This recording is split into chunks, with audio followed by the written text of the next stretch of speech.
अथ श्रीयोगवासिष्ठे निर्वाणप्रकरणस्य पूर्वार्धे नवाधिकशततमः सर्गः। श्रीवसिष्ठोवाच अथ तां दयितां दृष्ट्वा विस्मयोत्फुल्ललोचनः शिखिध्वज उवाचेदमाश्चर्याकुलया गिरा का त्वमुत्पलपत्राक्षि कुतः प्राप्तासि सुन्दरी किमिहासि कियत्कालं किमर्थमिह तिष्ठसि अंगेन व्यवहारेण स्मितेनानुनयेन च मम जाया विलासेन तत्कलेवोपलक्ष्यते। चूडालोवाच एवमेव प्रभो विद्धि चूडालास्मि न संशयः अकृत्रिमेण देहेन लब्धोऽस्यद्य मया स्वयं कुम्भादिदेहनिर्माणैस्त्वां बोधयितुमेव मे प्रपञ्चः शतशाखात्वमिह यातो वनान्तरे यदा राज्यं परित्यज्य मोहेन तपसेवनं त्वमागात्स्तत्प्रभृत्येव त्वद्बोधायाहमुद्यता अनेन कुम्भदेहेन मयैव त्वं विबोधितः कुम्भादिदेहनिर्माणं त्वां बोधयितुमेव मे मायया न तु कुम्भादि किंचित् सत्यं महीपते अथो विदितवेद्यस्त्वं ध्यानेनैतदखण्डितम् सर्वं पश्यसि तत्त्वज्ञ ध्यानेनाश्वलोकय अथ चूडालयेत्युक्तो बद्ध्वा परिकरं नृपः आत्मोदन्तं विशेषेण ध्यानेनामलमैक्षत अभिराज्य परित्यागाच्चूडालादर्शनावधि सर्वं मुहूर्तध्यानेन चात्मोदन्तं ददर्शसः आराज्य संपरित्यागाद्वर्तमानक्षणक्रमम् सर्वमालोक्य भूपालो विरराम समाधितः समाधिविरतो हर्षविकासि नयनाम्बुजः विसार्य तरसा बाहु पुलकोज्ज्वलतां गतौ गलदङ्गं घनस्नेहं मुञ्चद्बाष्पं स्फुरत्स्पृहम्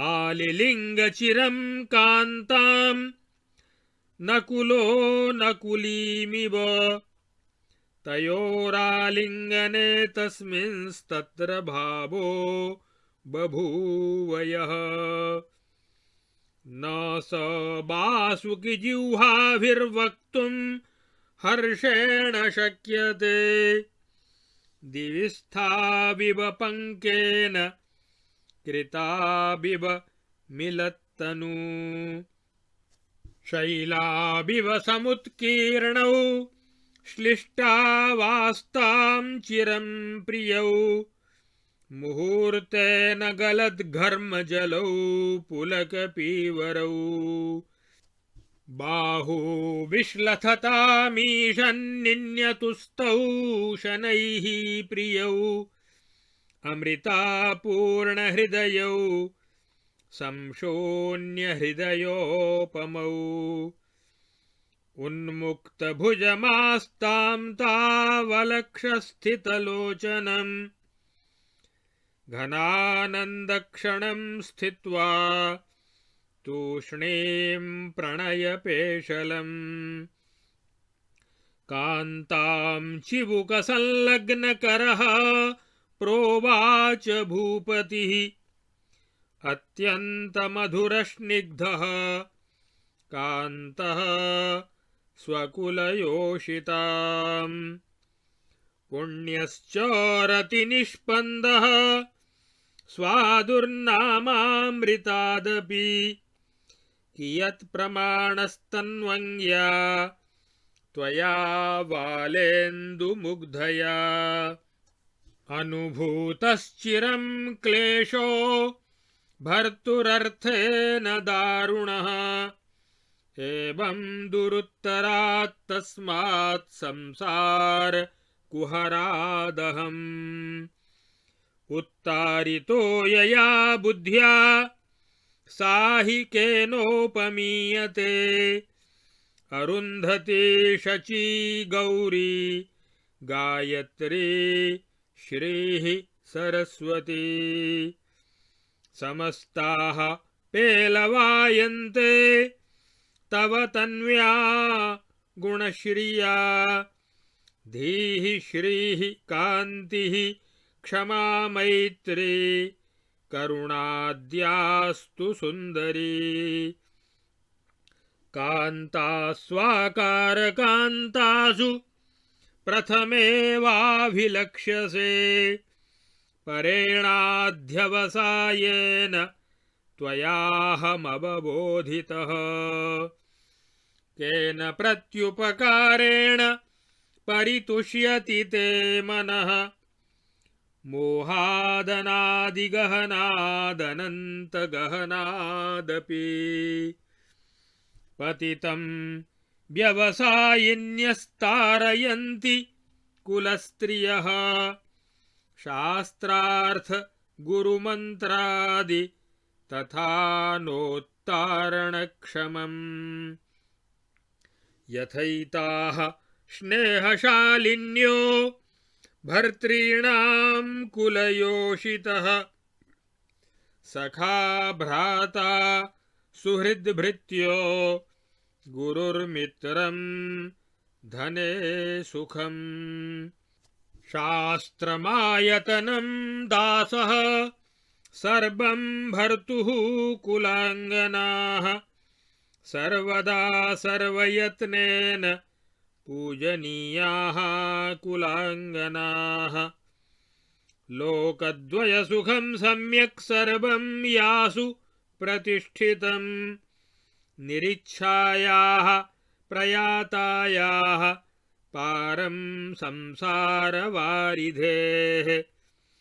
कथमस्योपकारस्य करिष्ये ते प्रतिक्रियाः मन्ये कुलाङ्गनां लोके लोके सर्वास्त्वयाधुना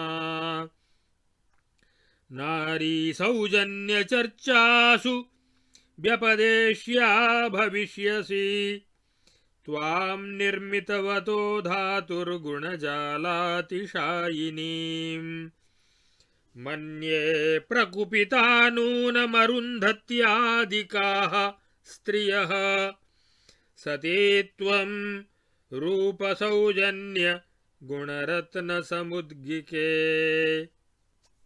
एहि मे त्वद्गुणोत्कस्य पुनरालिङ्गनं कुरु। श्रीवसिष्ठोवाच इत्युक्त्वा मृगशावाक्षीं चूडालां तां शिखिध्वजः आलिलिङ्गपुनर्गाढं नकुलो नकुलीमिव। चूडालोवाच देव शुष्कक्रियाजालपरे त्वय्याकुलात्मनि भूयो भूयो भृशमहं त्वदर्थं दुःखिता भवं तेन त्वदबोधात्मा स्वार्थम् एवोपपादितः। मया तदत्र किं देव करोषि मम गौरवम्। शिखिध्वज उवाच त्वया यथा वरारोहे स्वार्थः सम्पाद्यते शुभः। तामिदानीं तथा सर्वाः साधयन्तु कुलाङ्गनाः। चूडालोवाच बुध्यसेकान्तविश्रान्तो जगज्जालतटे विभो। अद्य तं प्राक्तनं किञ्चिन्मोहं समनुपश्यसि। इदं करोमि नेदं तु प्राप्नोमीदमिति स्थितिम्। अन्तर्हससि तां कच्चिद्दशापेलवतां धियः। तास्तुच्छतृष्णाकलनास्ताः सङ्कल्पकुकल्पनाः। त्वयि नाद्यावलोक्यन्ते देव व्योम्नीव पर्वताः। किं त्वमद्याङ्गसम्पन्नः किं निष्ठोऽसि किमीहसे। कथं पश्यसि पाश्चात्यं देहचेष्टाक्रमं विभो।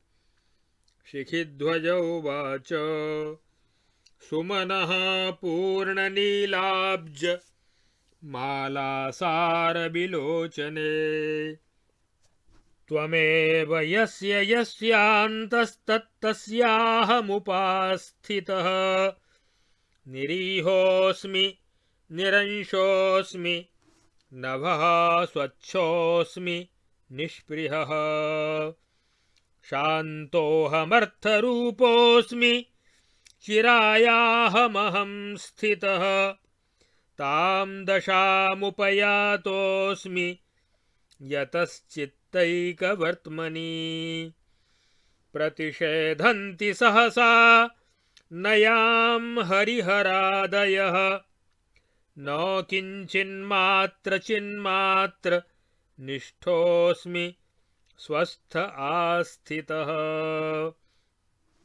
भ्रमेणाहं विमुक्तोऽस्मि संसारेणालिलोचने। न तुष्टोऽस्मि न खिन्नोऽस्मि नायमस्मि न चेतरत्। न स्थूलोऽस्मि न सूक्ष्मोऽस्मि सत्यमस्मि च सुन्दरी। तेजोबिम्बात् प्रयातेन भित्तावपतितेन च। क्षयातिशयमुक्तेन प्रकाशेनास्मि वै समः। शान्तोऽस्मि साम्यं नेतास्मि स्वस्थोऽस्मि विगताशयः। परिनिर्वाण एवास्मि सदृशोऽस्मि पतिव्रते। यत्तदस्मि तदेवास्मि वक्तुं शक्नोमि नेतरत्। तरङ्गतरलापाङ्गे गुरुस्त्वं मे नमोऽस्तु ते। प्रसादेन विशालाक्ष्यास्तीर्णोऽस्मि भवसागरात्। पुनर्मलं न गृह्णामि शतध्मात सुवर्णवत्। शान्तः स्वस्थो मृदुर्यत्तो वीतरागो निरंशधीः। सर्वातीतः सर्वगश्च खमिवायमहं स्थितः। चूडालोवाच एवं स्थिते महासत्त्व प्राणेश हृदयप्रिय किमिदानीं प्रभो ब्रूहि रोचते ते महामते।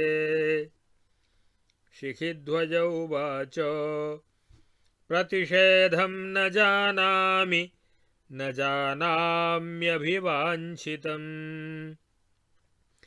यदाचरसि तन्वित्वं कदाचिद्वेद्मि तत्तथा। यद्यन्मतं ते सकलं तथास्त्वविकलं प्रिये। न किञ्चिदनुसन्धातुं जानाम्यम्बरसुन्दरः। यदेव किञ्चिज्जानासि तदेव कुरु सुन्दरी। तदेव धारयिष्यामि प्रतिबिम्बं यथा मणिः। चेतसा गलितेष्टेन यथा प्राप्तमनिन्दितम्। न स्तौमि न च निन्दामि यदिच्छसि तदाचर। चूडालोवाच यद्येवं तन्महाबाहो समाकर्णय मन्मतम्। आकर्ण्यजीवन्मुक्तात्मस्तदेवाहर्तुमर्हसि। सर्वत्रैक्यावबोधेन मौर्ख्यक्षय भुवान्विताः। निरिच्छास्तावदाकाशविशदाः संस्थिता वयम्। यादृगेषणमस्माकं तादृशं तदनेषणम्। यत्प्राणानैषणे कोऽत्र चिन्मात्रोऽभ्यसते हि कः। तस्मादाद्यन्तमध्येषु ये वयं पुरुषोत्तम। शेषमेकं परित्यज्य तो एवे मे स्थिता वयं। राज्येन साम्प्रतेनेमं कालं नीत्वा क्रमेण वै। विदेहतां प्रयास्यामः प्रभो कालेन केनचित्। शिखिध्वज उवाच वयमाद्यन्तमध्येषु कीदृशास्तरले वद। शेषमेकं परित्यज्य तिष्ठामः कथमेव वा। चूडालोवाच वयमाद्यन्तमध्येषु राजानो राजसत्तम। मोहमेकं परित्यज्य भवामः पुनरेव ते। स्व एव नगरे राजा भवत्वं स्वासने स्थितः। ललामो ननु कान्तानां महिषीते भवाम्यहम्। सनृपा मत्तवास्तव्या नृत्यन्नवनवाङ्गना। सपताका ध्वनत्तूर्या पुष्पप्रकरिणी पुरी। लसद्वल्यासमञ्जर्या रणत्पुष्पालिमालया। मधुमासलता लक्ष्म्या चिराद्भवतु सा समा। श्रीवसिष्ठ उवाच इति चूडालया प्रोक्तो बिहस्य स शिखिध्वजः।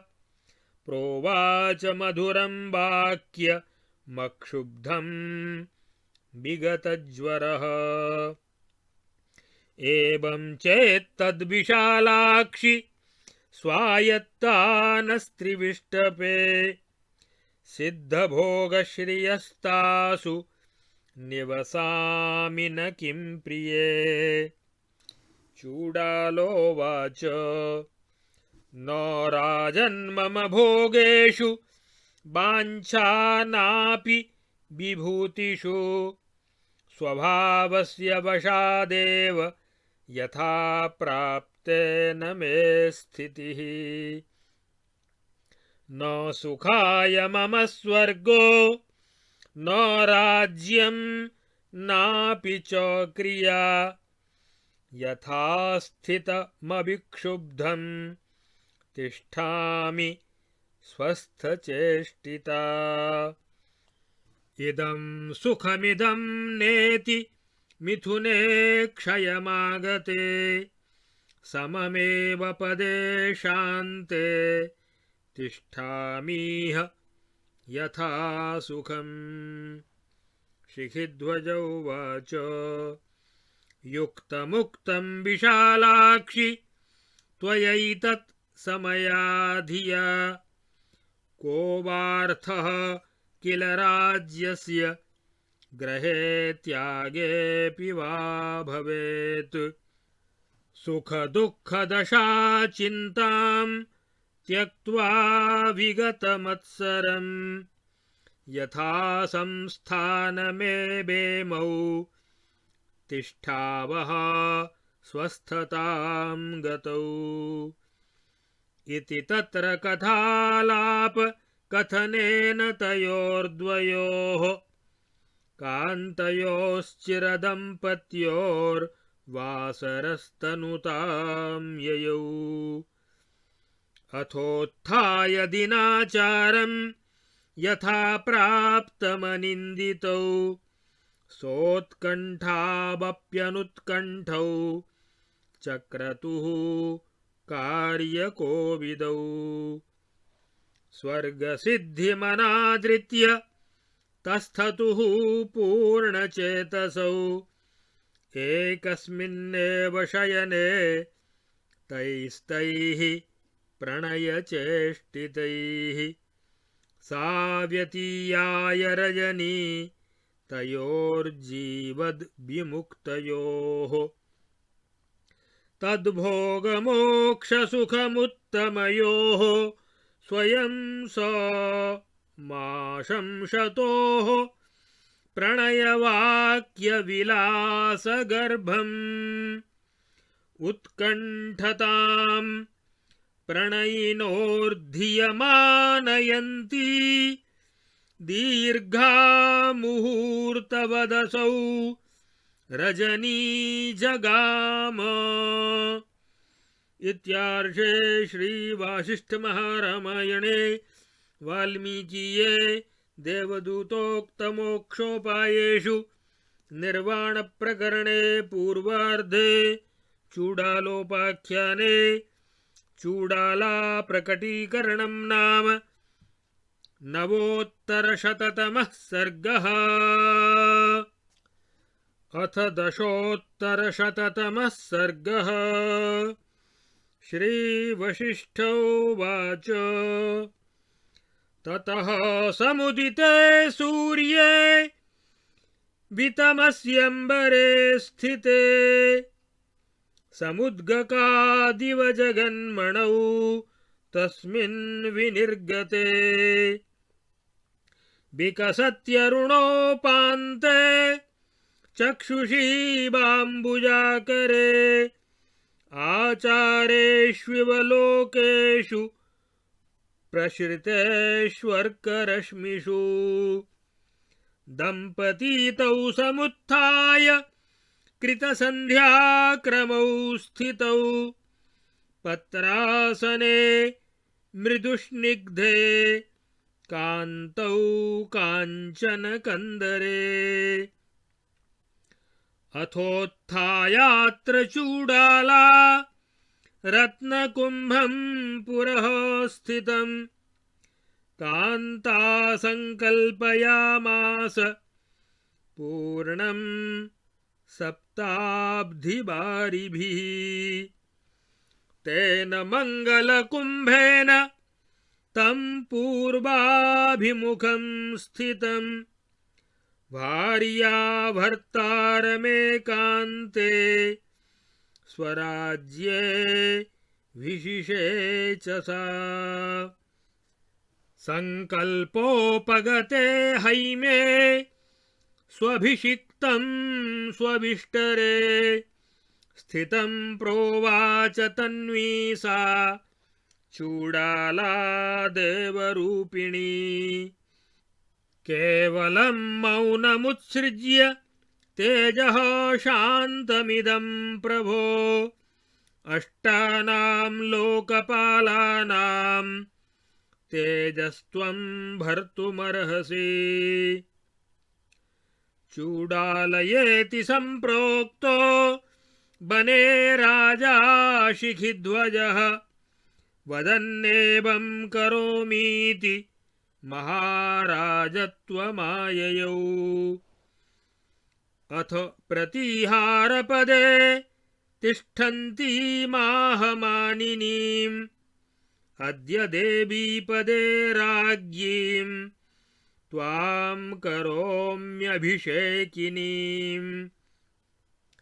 इत्युक्त्वा सरसिष्णाप्य महादेवीपदे तथा अभिषिक्तां नृपः कृत्वा स तामाह निजां प्रियाम् प्रिये कमलपत्राक्षि क्षणात् संकल्पसंभवम् महाविभवमुद्दामं सैन्यमाहर्तुमर्हसि इति कान्तवचः श्रुत्वा चूडाला वरवर्णिनी सैन्यं संकल्पयामास प्रावृड्घनमिवोद्भटम् सैन्यं ददृशतुस्तत्तौ वाजिवारणसङ्कुलम् पताकापूरिताकाशं निरन्ध्रीकृतकाननम् तूर्यारवध्वनच्छैल गुहागहनकोटरम् मौलिरत्नमहोद्योत विचूर्णिततमः पटम् तत्र गन्धद्विपवरे कृतपार्थिवमण्डले रक्षिते हृष्टसामन्तैरारूढौ नृपदम्पती ततः शिखिध्वजो राजा महिष्या सममिष्टया पदातिरथसंवादं कर्षन्नतिबलोबलम् चचालाचलचालिन्या सेनया स ततो वनात् विन्दन्निव रसाशैलं वात्ययेवाशुभौमया तस्मान्महेन्द्रशैलेन्द्राच्चलितः स महीपतिः पथि पश्यन् गिरीन् देशान् नदीर्ग्रामान् सजङ्गलान् दर्शयन् स्वप्रियायास्तमात्मवृत्तान्तसञ्चयम् प्रागल्पेनैव कालेन स्वां पुरीं स्वर्गशोभनाम् तत्र ते तस्य सामन्तास्तदागमनमादृताः विविदुर्जयशब्देन निर्जग्मुश्चोदिताशयाः एकतां सम्प्रयातेन तारतूर्यनिनादिना बलद्वयेन तेनासौ विवेशनगरं नृपः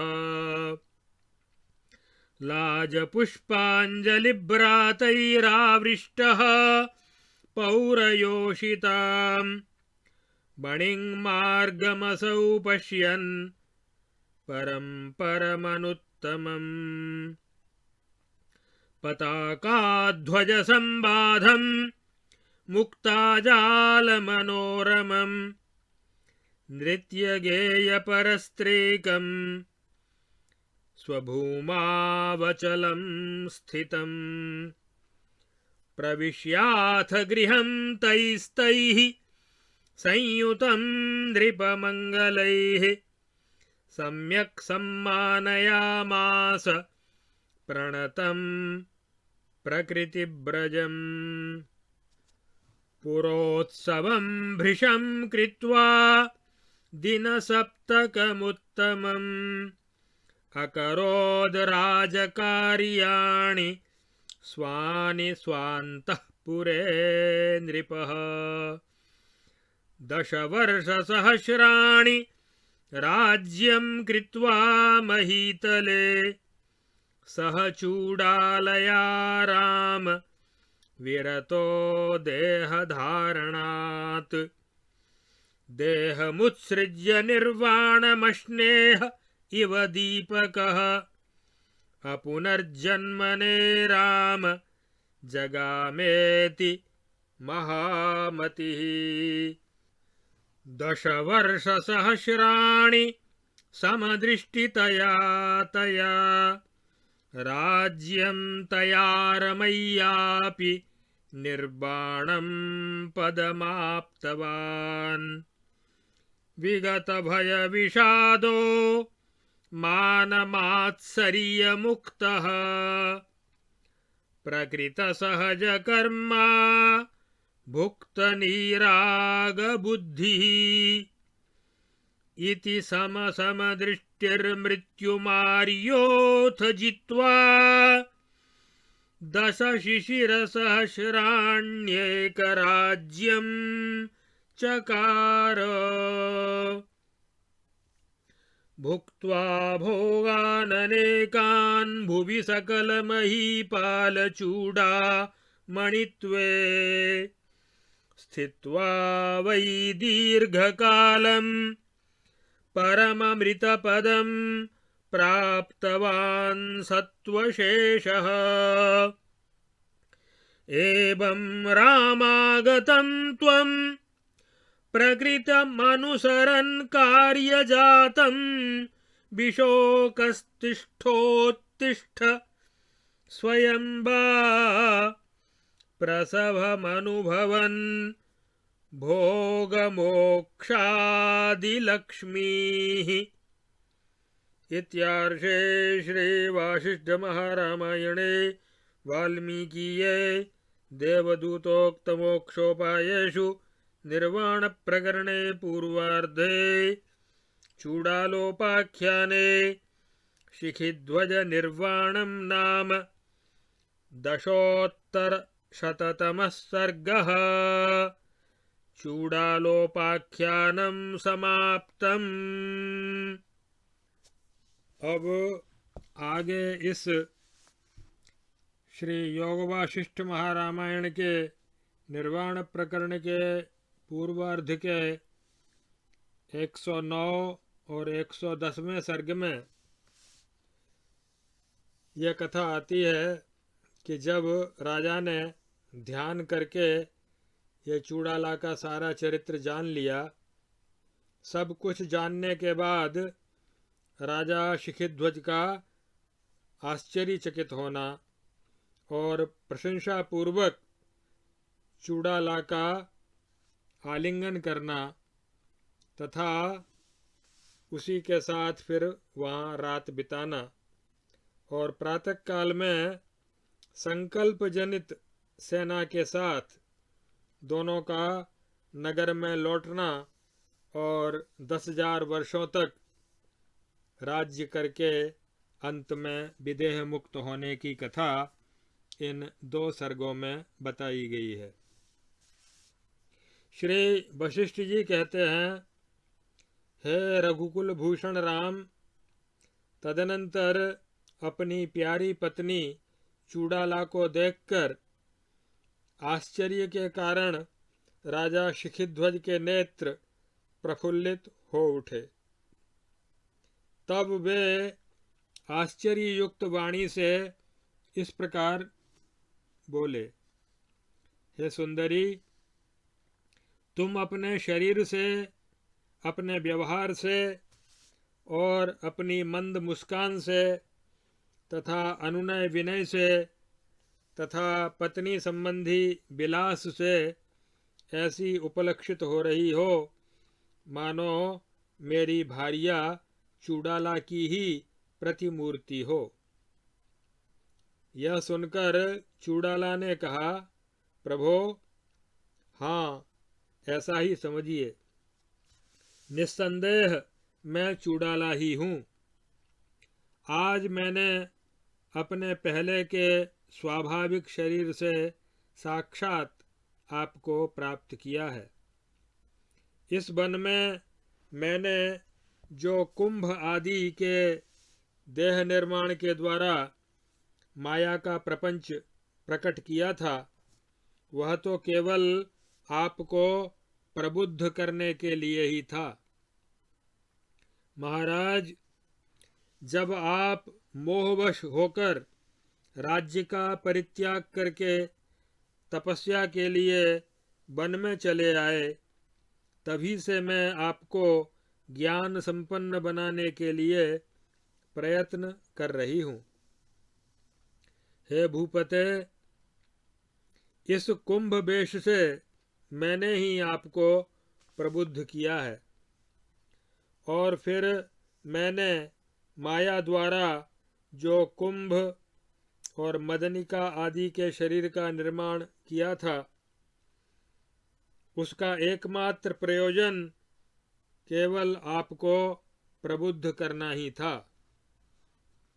वास्तव में कुंभ आदि कुछ भी सत्य नहीं है। राजन, यदि मेरी बातों पर विश्वास न आता हो तो अब तो आप जानने योग्य परमात्मा को जान चुके हैं, अतः ध्यान लगाने से आप यह सारा दृश्य अविकल रूप से देख सकेंगे। इसलिए हे तत्वज्ञ, अब शीघ्र ही ध्यान लगाकर देखिए कि भूतकाल में क्या क्या और कैसे घटित हुआ। चूड़ाला के ऐसा कहने पर राजा आसन लगाकर बैठ गए और ध्यान द्वारा उन्होंने अपना सारा वृत्तांत अच्छी तरह से जान लिया और फिर मुहूर्त मात्र के ध्यान से ही राजा ने राज्य परित्याग से लेकर चूड़ाला के साक्षात्कार पर्यंत अपने विषय में जितनी घटनाएं घटी थीं, उन सबको प्रत्यक्ष रूप से देख लिया।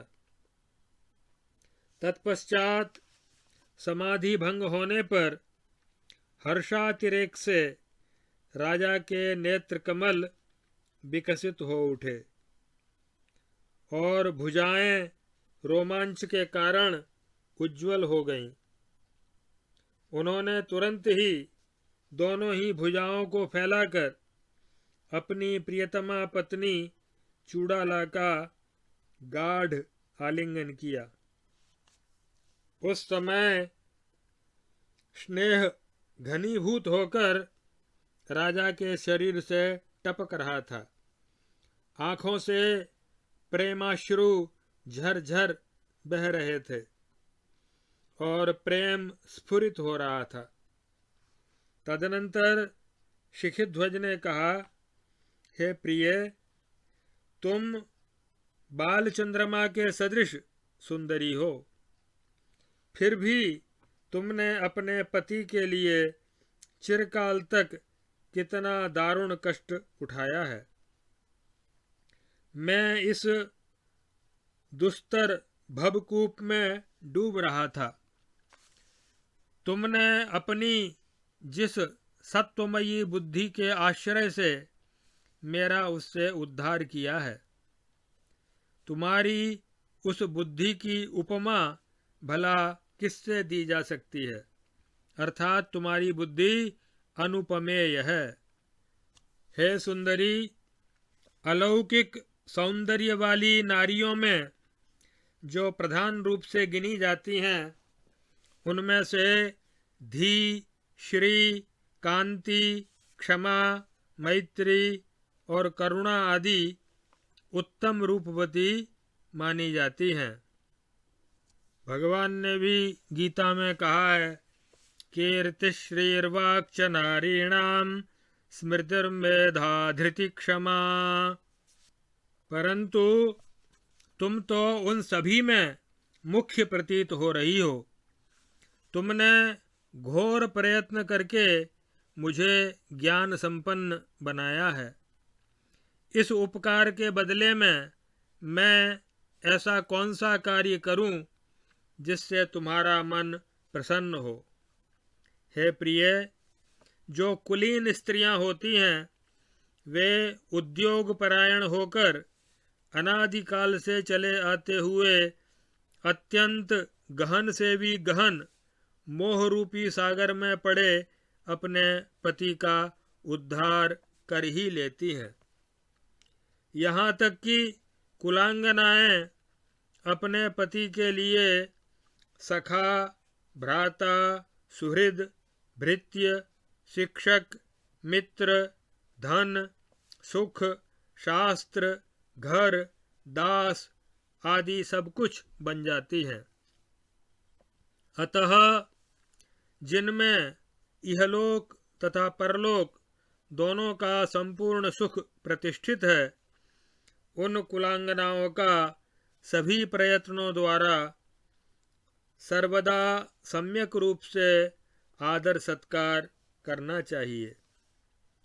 रूप, सौजन्य और उत्तमोत्तम गुण रूपी रत्नों से विभूषित हे प्रिय, तुम सचमुच में पतिव्रता सती हो। तुम्हारी सारी इच्छाएं शांत हो गई हैं और तुम संसार सागर से पार हो चुकी हो। ऐसी दशा में तुम्हारे इस उपकार का प्रतिशोध मैं कैसे कर सकूंगा, अर्थात तुम्हारा प्रत्युपकार करना असंभव सा प्रतीत होता है। तब चूड़ाला बोली, हे पतिदेव, बारंबार शुष्क क्रियाजाल में फंसकर जब आपका आत्मा व्याकुल हो जाता था, तब उसे देखकर मैं आपके लिए अत्यंत चिंतातुर हो जाती थी। इसलिए आपके आत्मा को ज्ञान संपन्न बनाकर मैंने अपना ही तो स्वार्थ सिद्ध किया है, अर्थात अपनी चिंता का ही मैंने नाश किया है। इसमें मैंने आपका क्या उपकार किया? आप तो व्यर्थ ही इस बात को लेकर मेरी प्रशंसा कर रहे हैं। शिखिध्वज ने कहा, वरारोहे, ठीक है, तुम जिस प्रकार के शुभ स्वार्थ का संपादन कर रही हो, वैसा ही स्वार्थ सभी कुलांगनाएं सिद्ध करें, ऐसी मेरी मंगल कामना है। चूड़ाला बोली, देव, अब यह करूं और यह न करूं, इसे प्राप्त करूं और इसे प्राप्त न करूं, इस प्रकार की बुद्धि की अपक्व दशा जनित कोमलता रूप जो स्थिति थी, उसका आप क्या अपने अंदर उपहास करते हैं? क्योंकि जैसे आकाश में पर्वत नहीं दिख पड़ते, उसी प्रकार आप में वे पहले के तुच्छ तृष्णाओं का समूह तथा कुत्सित संकल्प रूपी कल्पनाएं अब दृष्टिगोचर नहीं हो रही हैं। हे प्रियतम, अब आपका कैसा स्वरूप बन गया है? किस वस्तु में अब आपकी निष्ठा है और आप क्या चाहते हैं? हे विभो, आप अपनी पिछली शारीरिक चेष्टाओं को आज कैसा देखते हैं? इन सारे प्रश्नों को सुनकर शिखिध्वज ने कहा, प्रिय, जिस जिसके अंदर तुम हो, उसी उसी के अंदर मैं भी उपस्थित हूँ। मैं इच्छा और स्पृहा से तथा एक देशता से रहित हो गया हूँ। आकाश के समान निर्मल हूँ, शांत हूँ और वास्तविक परमार्थ स्वरूप परमात्मा हूँ। हे भ्रमरलोचने, मैं समस्त वस्तुओं की निष्ठा से मुक्त एकमात्र चिन्मय परमात्म स्वरूप हूँ। हे पतिव्रते, जो तत्वस्तु है अर्थात जो सच्चिदानंद घन ब्रह्म है, वही मैं हूँ। इसके अतिरिक्त मैं और कुछ नहीं कह सकता। तरंग सदृश चंचल कटाक्ष वाली है मेरी प्रिय, तुम मेरी गुरु हो, अतः मैं तुम्हें नमस्कार करता हूँ। तुम्हारी ही कृपा से मैं इस भवसागर से पार हो पाया हूँ।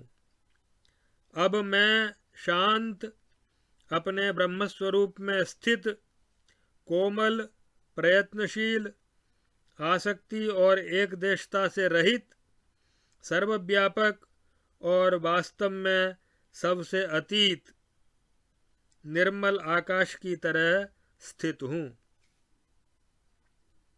चूड़ाला बोली, हे प्राणनाथ, आप तो महान सत्व संपन्न तथा मेरे हृदय बल्लभ हैं।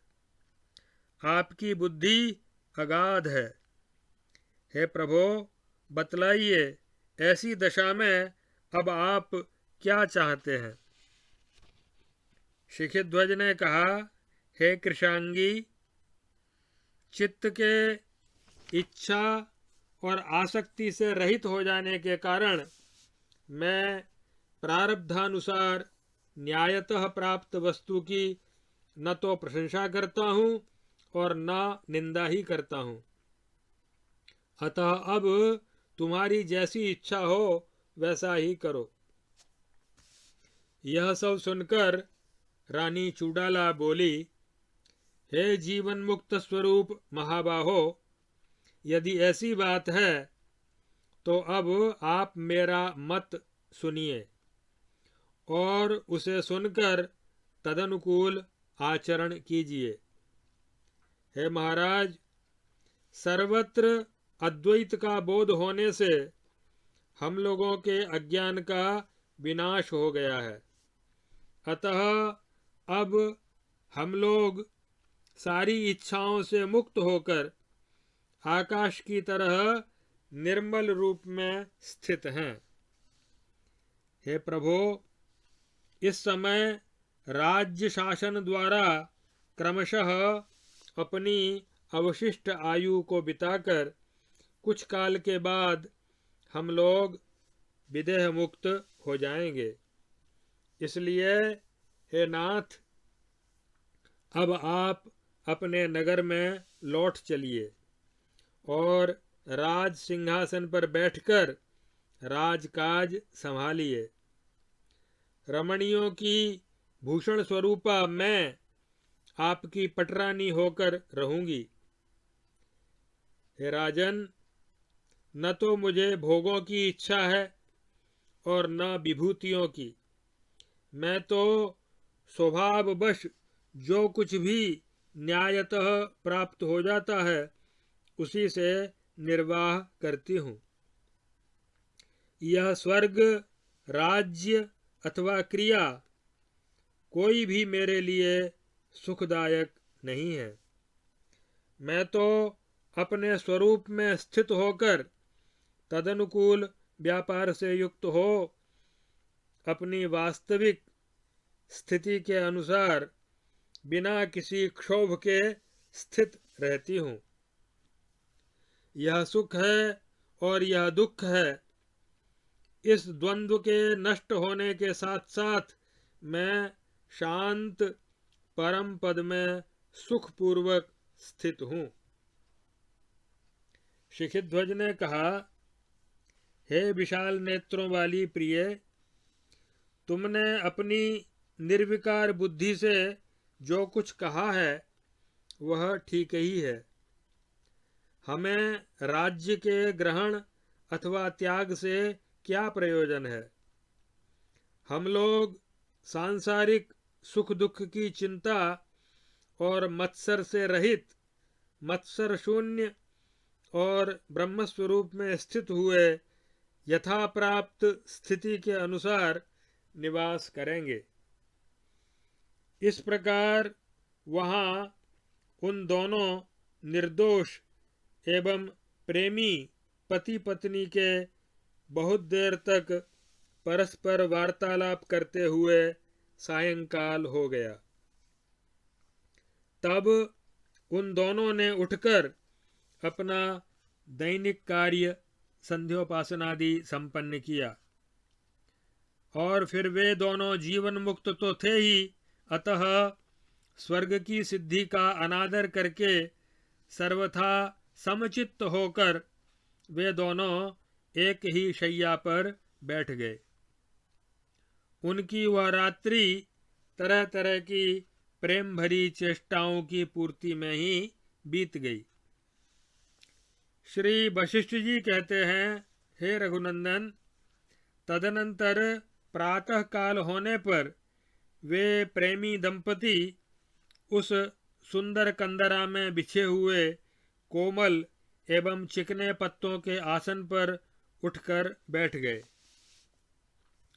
उस समय चूड़ाला ने कहा, प्रभो,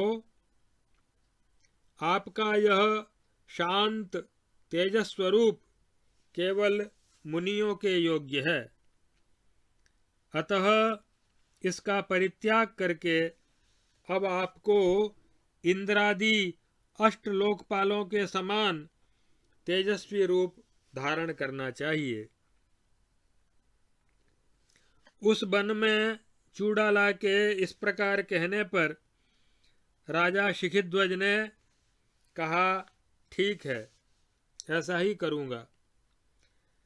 ऐसा कहकर महाराज का स्वरूप धारण कर लिया और अपनी प्रिया चूड़ाला से कहा कि कमल दल के सदृश नेत्रों वाली मेरी प्राणवल्लभे, अब तुम्हें चाहिए कि क्षण भर में ही अपने सत्य संकल्प से महान वैभव से युक्त विशाल सैन्य दल एकत्र कर दो।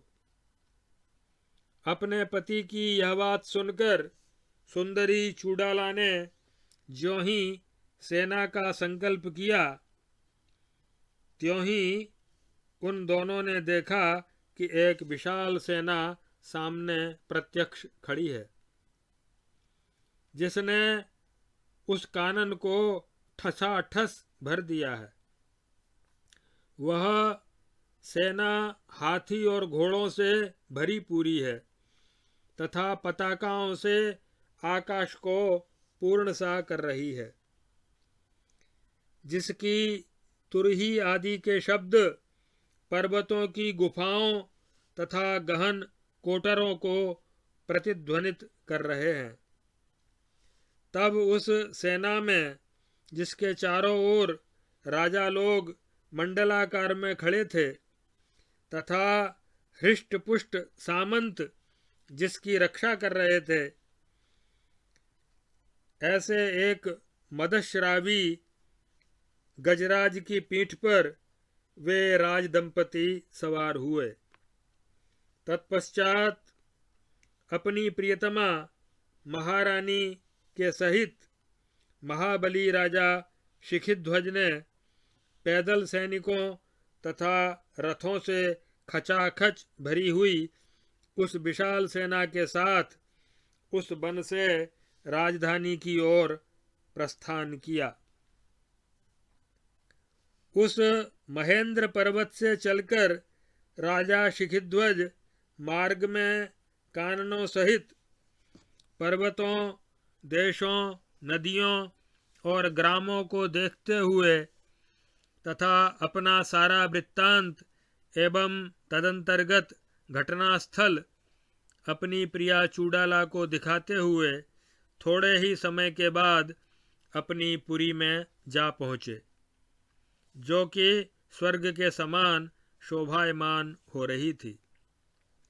वहां पहुंचने पर जय जयकार के तुमुल नाद से जब राजा के सम्मानित सामंतों को पता लगा कि महाराज पधार रहे हैं, तब वे सब के सब उनके स्वागत के लिए सेना लेकर नगर से बाहर निकले।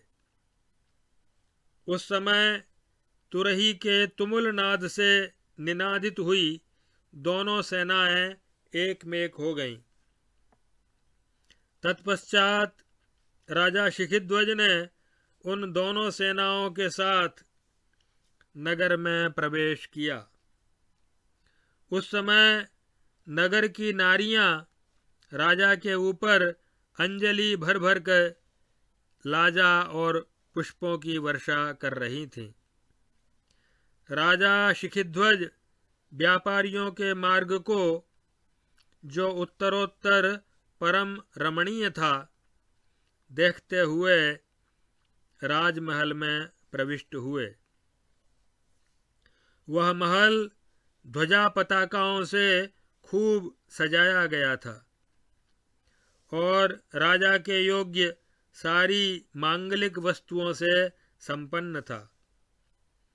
वहां राजा ने नमस्कार करते हुए प्रजा वर्ग का भली भांति सम्मान किया। इस प्रकार 7 दिनों तक नगर में बड़े धूमधाम के साथ उत्सव मनाकर राजा अपने अंतःपुर में निवास करते हुए अपने राज्य का पालन करने लगे। हे श्री राम, इस प्रकार भूतल पर चूड़ाला के साथ 10,000 वर्षों तक राज्य करने के पश्चात राजा का देहावसान हो गया। वे महाबुद्धिमान नरेश इस शरीर को त्याग कर परम पद स्वरूप निर्वाण पद को प्राप्त हो गए।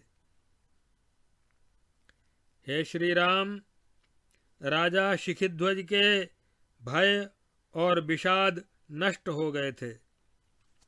वे राजा शिखिध्वज मान और मात्सर्य से रहित हो गए थे तथा वे न्याय युक्त प्राप्त शास्त्रोक्त स्वाभाविक कर्मों का संपादन करने वाले थे। भोगों में उनकी वैराग्य बुद्धि हो गई थी और वे सब में समरूप ब्रह्म दृष्टि से युक्त हो गए थे। इस प्रकार उपर्युक्त बोध के द्वारा उन्होंने मृत्यु को अर्थात जन्म मरण को जीतकर 10,000 वर्षों तक एकछत्र राज्य किया था। इस प्रकार यहाँ चूड़ाला का उपाख्यान समाप्त होता है। अब अगले सर्गों में एक नई कहानी शुरू होगी।